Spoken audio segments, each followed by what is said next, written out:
Hey everyone, how to Totes back with another new video, and in this video I'll guide you how to reset TikTok algorithm, feed algorithm. Like if you don't like your feed that you unwanted videos coming on your feed, so you can reset or you can change the algorithm by using one feature. So watch the video till the end.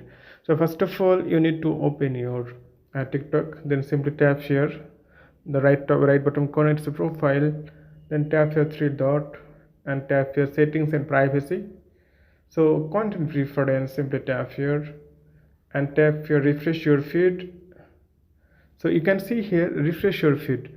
We will temporarily show you popular videos you may not normally see.